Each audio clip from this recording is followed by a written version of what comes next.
Fala DevPro!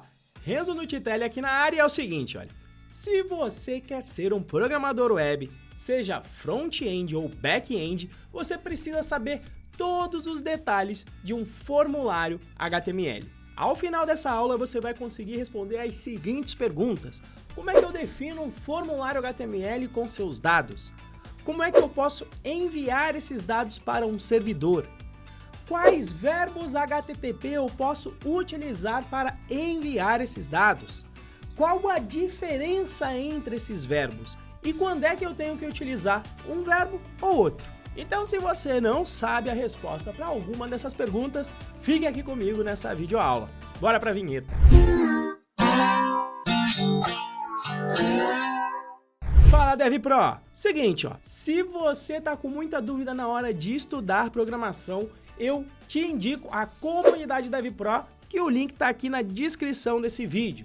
Na comunidade DevPro você vai contar com um time de instrutores para te ajudar com todas as suas dúvidas e chegar muito mais rápido no nível para trabalhar no mercado de programação. Então olha, link tá aqui embaixo, faça a sua matrícula para poder contar com a nossa ajuda. Então, para começar essa aula, eu já vou compartilhar com você aqui a minha tela, onde eu tenho um formulário web básico com diversos campos, e aqui na porção direita da tela eu tenho o código para a gente primeiro entender quais são as marcações HTML para eu definir um formulário. Bom, dentro desse código HTML aqui, a primeira tag que você precisa conhecer é a tag form, que começa aqui nesta linha e termina aqui nesta linha. A tag form não define nenhum elemento visual na tela.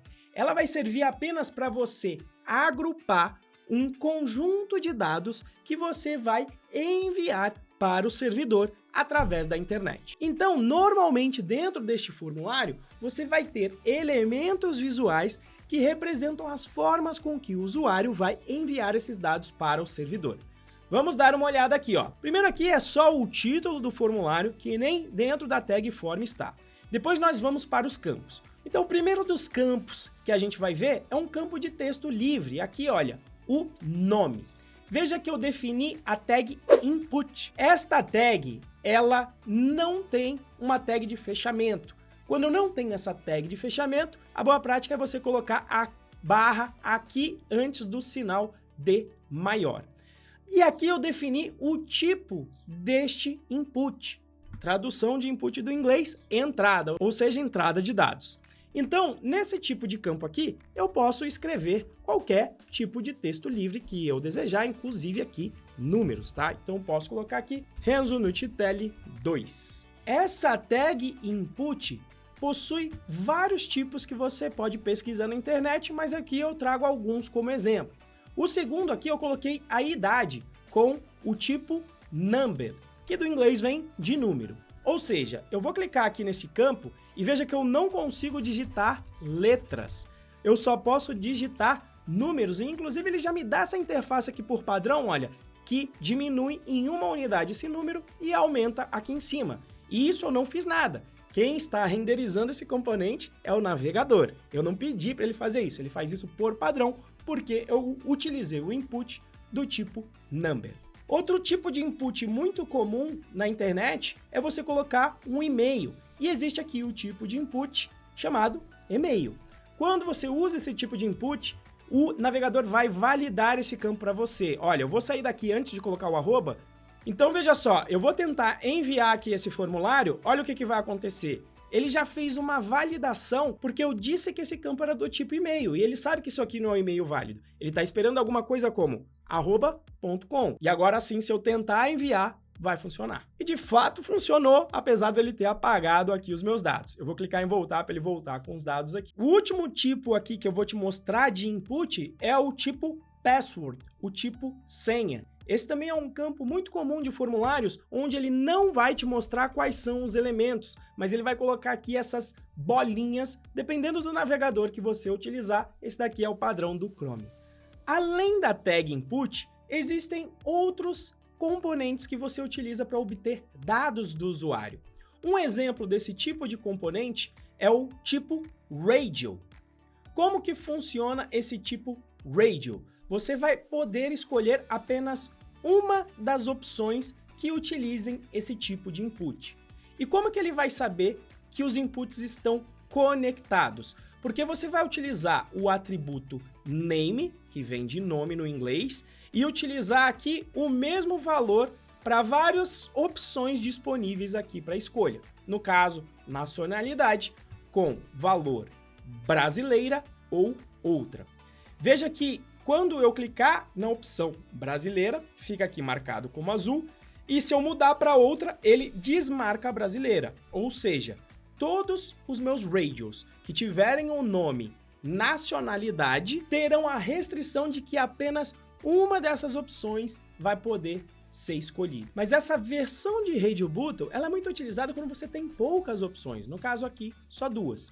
Quando você tem mais opções, como por exemplo, ter que escolher o estado brasileiro, que seriam 26 opções, você vai utilizar um drop-down, que é definido com esta tag aqui, olha, Select. A tag Select vai permitir que você defina dentro dela as opções disponíveis, cada uma delas definida com a tag Option. Option que vem justamente do inglês, opção.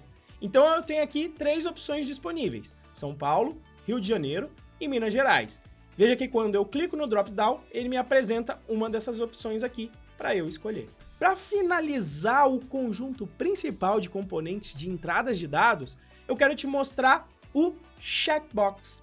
Checkbox funciona de uma maneira muito parecida com o Radio Button, inclusive a interface é parecida também.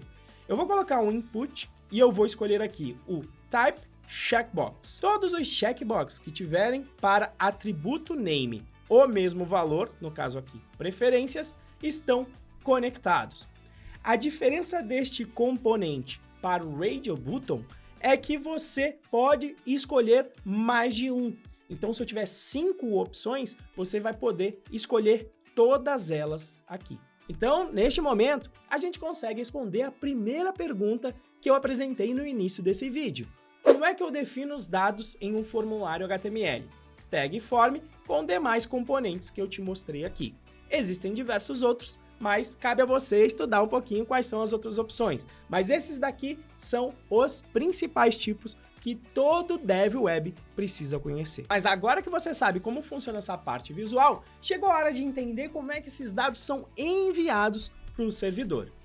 Basicamente, quando você no formulário define aqui um input de type Submit, justamente você está definindo qual é o botão que vai enviar aqui os dados, onde eu utilizei aqui o atributo Value para definir o texto que está aparecendo aqui na esquerda no meu formulário. E agora eu vou clicar em enviar e vamos observar o que vai acontecer. Quando eu envio este formulário, e aí eu vou maximizar aqui a minha tela, os dados foram enviados através da Query String, ou seja, o valor daquele elemento da nacionalidade foi enviado aqui com valor respectivo outra. Nacionalidade aparecendo aqui de novo com o valor Minas Gerais. E preferências aparecendo 2 vezes aqui com back e depois novamente com o valor de front. Eu vou clicar em voltar para a gente voltar a ver os valores que eu tinha colocado. Então veja que alguns valores que eu coloquei apareceram e outros não. Vamos entender agora por que vendo e editando o nosso código. Bom, o que você precisa entender é que os valores que serão enviados vão em um formato que está definido em cada um dos componentes. Em particular, o atributo name é que vai definir qual é o nome que a propriedade vai receber quando for enviada como dado para o servidor. Então, no caso aqui, olha, nacionalidade. O valor respectivo à nacionalidade vai ser definido aqui através do atributo igual aqui a BR. Se eu escolher o outra, vai enviar aqui o outra como minúsculo. Então eu vou deixar aqui escolhida a brasileira para a gente ver aqui depois. Voltando no código, veja que não existe atributo name definido para os demais campos de texto. E por isso que esses valores não estavam aparecendo na minha query string anteriormente. Então a gente precisa consertar isso aqui. Então, eu vou consertar fazendo o quê? Definindo esse atributo name aqui para todos os elementos. Então, por exemplo, esse daqui vai ser o nome, esse daqui que está como número, que vai ser a minha idade, este outro valor aqui, que vai ser o meu e-mail, e pode ser qualquer nome que você escolher, tá? Depois, esse outro valor aqui, que vai ser a senha. E agora eu já tenho aqui os meus inputs principais com a propriedade name. O meu Radio Button já tinha a propriedade name aqui como nacionalidade, já tem os valores definidos, então eu não preciso mexer aqui. O select funciona ligeiramente diferente. Você vai definir a propriedade name aqui no select, que está como nacionalidade, e inclusive eu vou consertar aqui, mudando para estado, e a opção que está aqui dentro que for escolhida será o dado que será enviado.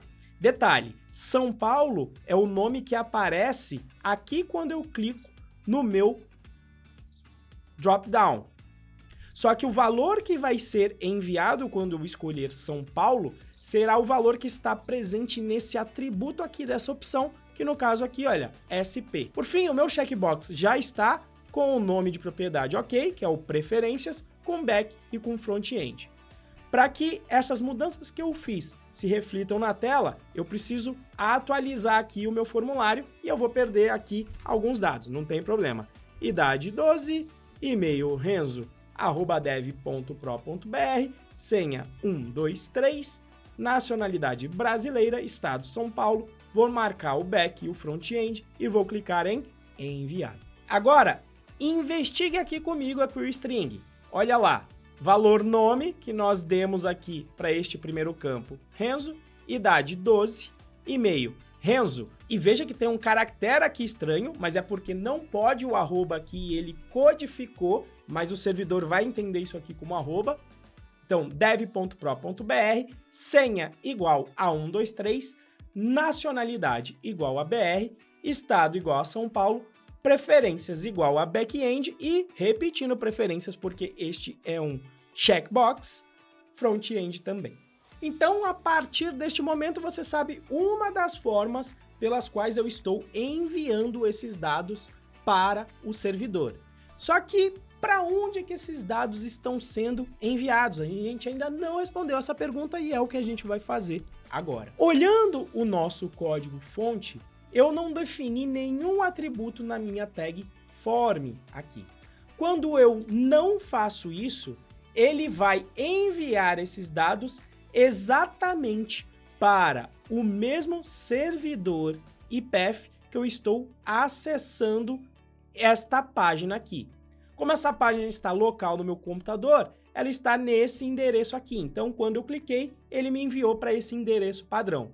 Mas você pode definir um endereço qualquer. Como que você faz isso? Utilizando o atributo action, que vem do inglês ação. E aqui você vai definir para onde esses dados são enviados. Se você começar desta forma e não colocar nada, o comportamento será exatamente o mesmo. Esse daqui é o comportamento padrão de envio. Ele vai continuar enviando para este mesmo lugar, porque ele vai pegar o path, que se chama de relativo. Como eu não coloquei nada aqui, ele não vai acrescentar nada lá no path. Agora, se eu colocar aqui Caju, vou atualizar o form, vou enviar e olha o que vai acontecer.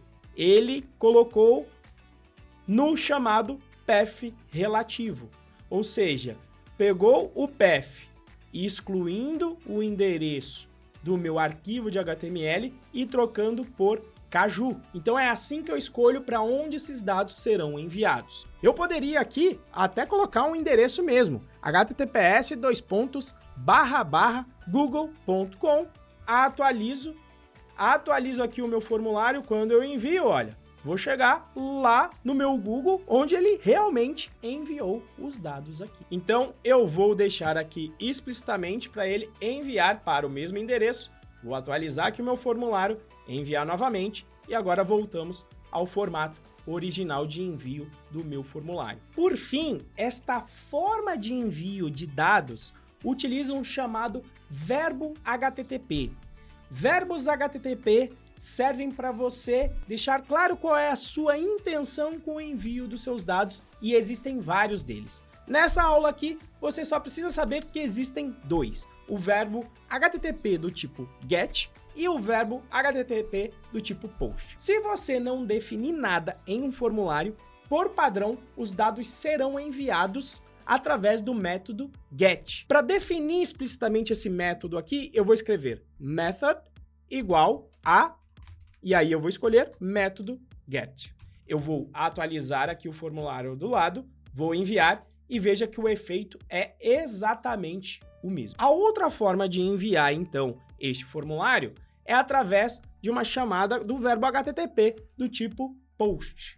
Para ficar explícito o que vai acontecer aqui agora, eu vou apagar a query string aqui de cima, vou apertar Enter e agora eu vou enviar novamente. Veja o que vai acontecer. Os dados não foram enviados na query string. Renzo, por onde que esses dados foram enviados então? Para te mostrar como esses dados chegaram, eu vou clicar aqui neste menu com os 3 pontinhos, mais ferramentas, ferramentas do desenvolvedor, ou você pode utilizar o atalho que estiver aparecendo aqui para não ter que clicar tanto. Vou clicar aqui e eu entro neste console para entender quais são as requisições que estão chegando. Eu vou dar um F5 aqui, inclusive já perceba que vai ter uma diferença aqui que, olha, fique comigo até o final do vídeo que você vai entender por quê. Vou atualizar a página. Então, aqui nas ferramentas de desenvolvedor, eu vou aqui na aba Network, que pode estar escrito rede, se você estiver utilizando o sistema operacional em português, e veja que aqui eu consigo inspecionar a requisição do jeito que ela chegou. Então veja, o tipo do método utilizado, o verbo HTTP, foi do tipo POST, e os dados foram enviados no formato de formulário. Eu consigo ver até aqui, olha, em Payload. Veja que justamente eu recebi como valor estado igual a SP, nome, idade, e-mail e senha vieram vazios. Eu vou preencher aqui qualquer coisa, só para você ver e enviar de novo, para você ver que, olha, aquele texto que eu digitei está chegando aqui neste formato que se chama Form Data. Então, agora você já sabe que dá para enviar os meus dados através da chamada HTTP do tipo GET ou do tipo POST. Agora a gente só precisa saber quando é que eu uso um e quando é que eu uso outro. A chamada HTTP do tipo GET vai colocar os seus dados na URL. Você vai utilizar essa chamada do tipo GET quando normalmente você quer pegar esta informação e compartilhar com outra pessoa, de forma que ela tenha o mesmo resultado que você teve. Renzo, ficou complicado isso. Vou te explicar aqui, ó. Vamos abrir aqui uma aba justamente no Google e eu vou pesquisar por Comunidade DevPro. Quando eu clico em Enter, olha o que aconteceu aqui, ó. Ele colocou o termo da pesquisa na query string. E por que o Google faz isso? Porque se você compartilhar com outra pessoa este link e colar aqui, você está enviando, inclusive, o dado pelo qual a pessoa estava pesquisando. Vou dar um Enter. Veja que justamente ele me levou no resultado da pesquisa. E ele recebeu esses dados aqui, só não ligue para o mais, porque não pode ter espaço aqui dentro da minha URL. E ele utilizou esses dados para renderizar a página para a gente, já com os termos que eu tinha digitado. A URL, ela tem limitações, ela é limitada, você tem um limite, um número de caracteres de dados que você pode enviar através do URL. Então, primeira coisa que você tem que tomar cuidado com isso. E a outra coisa é que o verbo HTTP do tipo GET, ele é uma informação que se diz que não gera efeito colateral. Quer dizer que não tem problema você acessar aquela URL várias e várias vezes, você não vai ter nenhum efeito indesejado, como é o caso em uma pesquisa do Google. Agora, existem casos em que você vai mandar uma requisição, mas você não quer que ela se repita, que ela seja enviada novamente. Por exemplo, se você fez uma compra na Amazon e clicou lá no final de pagar, você não quer que se repita essa operação várias vezes para o seu cartão de crédito ser cobrada 15 vezes porque você impacientemente ficou clicando em comprar. Então, nesses casos, você vai utilizar o verbo HTTP do tipo POST para indicar que, potencialmente essa mudança tem um efeito colateral e você não quer que aquela informação seja mandada novamente. Por isso que às vezes em algumas páginas, quando você postou seus dados e você aperta em atualizar, você vai ver que o navegador fala: olha, esses dados já foram enviados. Tem certeza que você quer enviar? E o navegador está fazendo isso por quê? Porque o tipo da mensagem enviada foi do tipo post, então ele já está evitando que você faça besteira antes de enviar essa próxima requisição. Então agora, DevPro, você já consegue responder aquelas perguntas do início desse vídeo. Você sabe como definir um formulário HTML, quais são os principais componentes visuais para você definir essa entrada de dados, como é que você define o destinatário desses dados, para onde eles serão enviados, e você sabe que você pode enviar de duas maneiras, através do verbo HTTP GET ou POST, e sabe quando utilizar cada um deles. Mas e se durante esse processo de estudo de programação você vê que está enroscando, que você fica parado horas e horas em um problema que às vezes é simples, que você está escrevendo código, mas não está obtendo o resultado que você desejava, faça sua inscrição na comunidade DevPro, que o link está aqui embaixo desse vídeo. Lá na comunidade DevPro você vai contar com vários outros alunos que estão estudando para se tornarem programadores web e também contar com a ajuda do meu time de instrutores com vários anos de experiência de mercado para você chegar muito mais rápido na sua primeira vaga como programador web. Grande abraço!